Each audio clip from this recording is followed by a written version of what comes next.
Hi friends, welcome to my channel. ఈరోజు Tata IPL 2026లో match number 13. ఈరోజు Rajasthan Royals and Mumbai Indians match జరుగుతుంది. ఈ ఈ మ్యాచ్లో మొదటిగా టాస్క్ వచ్చిన ముంబై ఇండియన్స్ బౌలింగ్ ఎంచుకున్నారు. అలాగే మొదటిగా బ్యాటింగ్ చేసిన రాజస్థాన్ రాయల్స్ అండ్ తన పవర్ హిట్టింగ్ బ్యాటింగ్తో అద్భుతమైన ప్రదర్శన చేసి 27 పరుగుల భారీ తేడాతో అద్భుతమైన విజయాన్ని సొంతం చేసుకున్నారు. మొదటగా ఈ వర్షం కారణంగా ఈ మ్యాచ్ చాలా లేట్గా అయింది. 11 ఓవర్లకి కుదిర్చారు మ్యాచ్ని.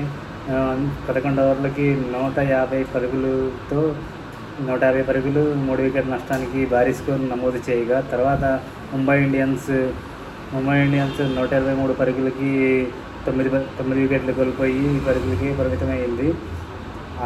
ఆట ఆలస్యంగా ప్రారంభం కావడం వల్ల పిచ్పై ఉండే తేమను సద్వినియోగం చేసుకోవాలంటే ఆశతో ముంబై ఇండియన్స్ కెప్టెన్ హార్దిక్ పాండ్యా మొదటిగా బౌలింగ్ ఎంచుకున్నాడు అనుకుంటున్నాను.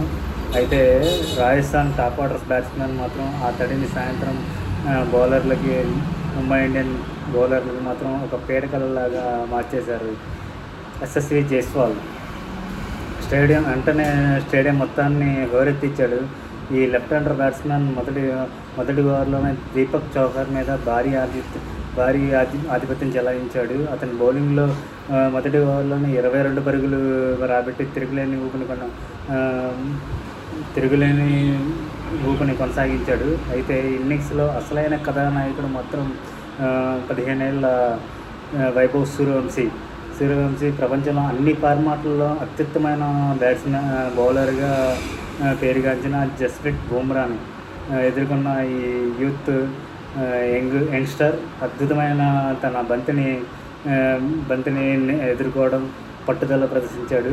వీళ్ళిద్దరి మధ్య జరిగిన మొట్టమొదటి మ్యాచ్లో సూర్యవంశీ అదే రీతిలో బరిలో దిగి తను ఎదుర్కొన్న మొదటి బంతిని సిక్సర్గా మలిచాడు. ఇక్కడ విషయం ఏంటంటే చాలామంది క్రీడా విశ్లేషకులు చాలామంది దీని మీద వ్యాసం కూడా రాశారు లాస్ట్ న్యూస్ పేపర్స్లో.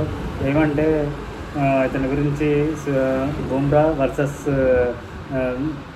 పొడ్డోడు అని చెప్పేసి, చిన్నపిల్లాడు అని చెప్పేసి ఇతను మాట్లాడుకోవడం చాలా విన్నాను నేను. ఏంటంటే దీని గురించి నేను కూడా ఒకటి ఏమనుకున్నానంటే, T20 ఫార్మాట్లో మన లాస్ట్ టైం జరిగిన వరల్డ్ కప్ మ్యాచ్ల్లో కూడా చాలా ఇంటర్నేషనల్ ప్లేయర్స్ కూడా తన బౌలింగ్కి బెంబెలెత్తిపోయారు. తన వేసే యాంకర్లకి కాళ్ళు తిరిగిపోతాయి అన్నంత భయం వేసింది. ఇతను సూర్యవంశీ 15 ఏళ్ళ చిన్న కుర్రాడు. ఇట్లా అతను ఎలా ఎదుర్కొంటాడు అనేది చాలా ఆశ్చర్యకరంగా ఉన్నది.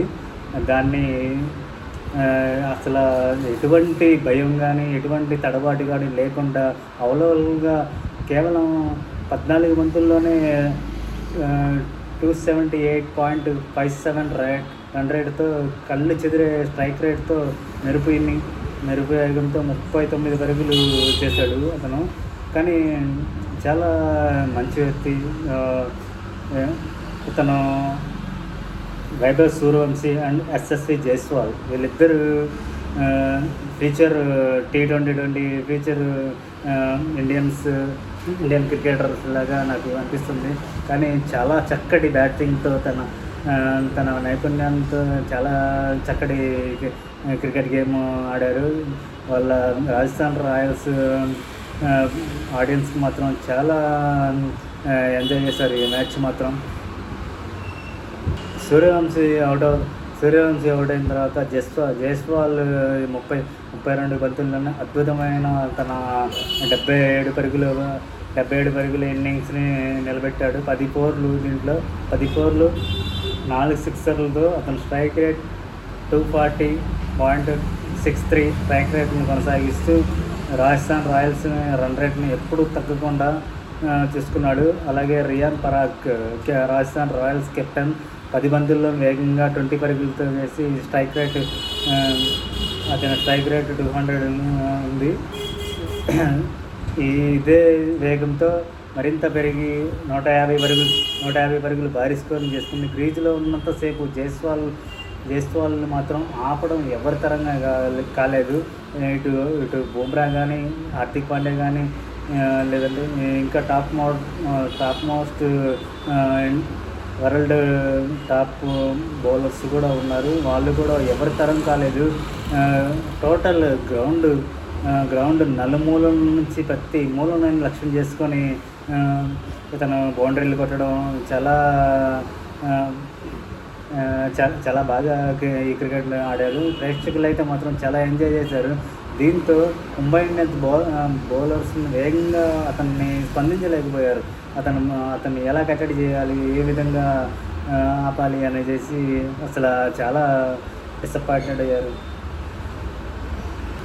ఇక ముంబై ఇండియన్స్ బ్యాటింగ్ వస్తే ఓపెనర్స్గా వచ్చిన రోహిత్ శర్మ కూడా చాలా తొందరగా అవుట్ అయిపోవడం, తిలక్ వర్మ 2 బౌండరీలు కొట్టాడు.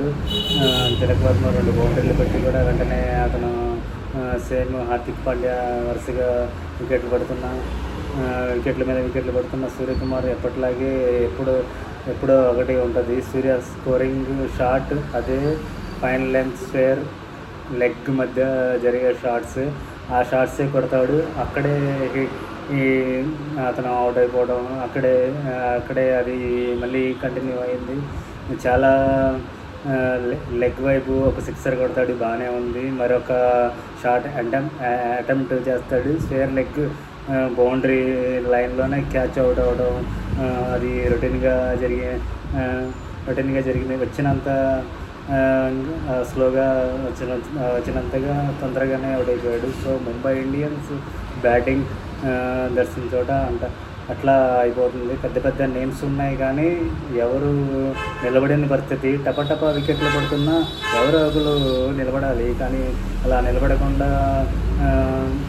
నమర్దనియా 25 పరుగులు చేశాడు. ఓన్లీ అతను అక్కడే ఇంపాక్ట్ ప్లేయర్గా వచ్చాడు. అతను స్ట్రైక్ రేట్ 300తో ఉంది. హిట్ అతను కొంచెం పర్లేదు, బాగానే ఆడాడు. సందీప్ శర్మ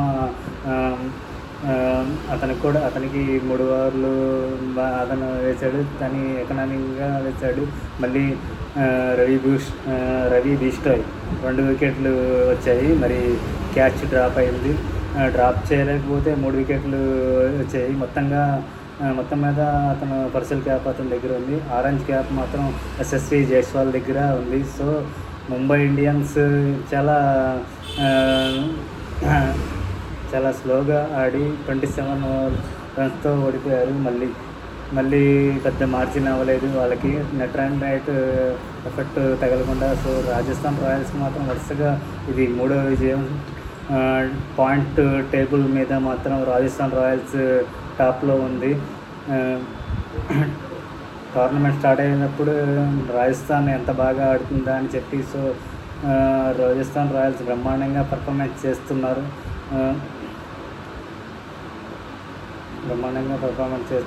ఎందుకంటే వీళ్ళు పవర్ ప్లేలో ఇంతవరకు ఒక్కసారి కూడా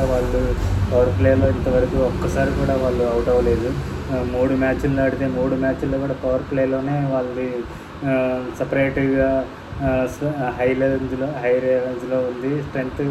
స్ట్రెంత్ అండ్ బౌలింగ్ని సమర్థవంతంగా ఎదుర్కొంటున్నారు.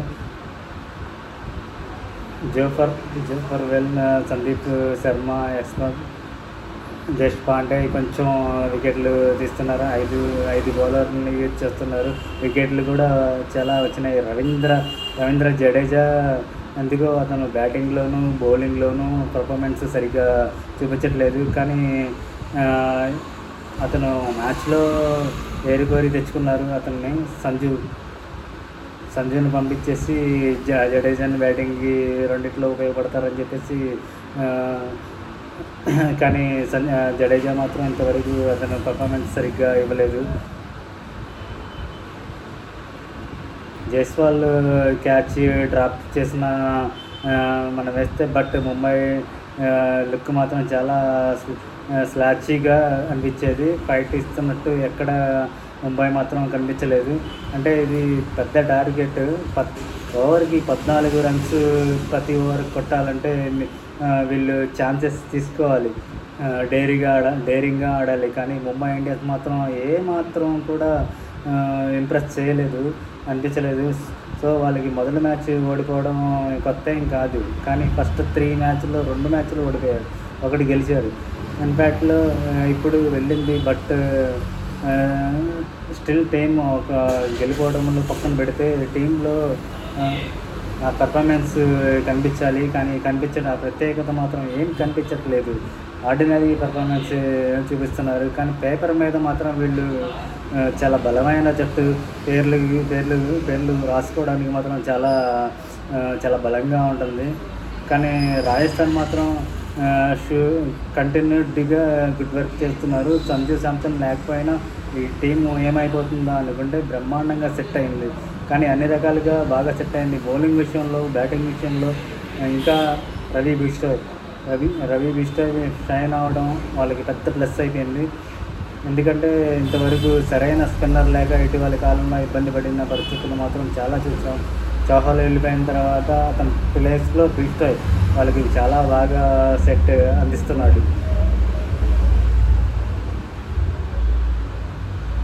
జోఫర్ కూడా చాలా మంచి బౌలింగ్ చేస్తున్నాడు.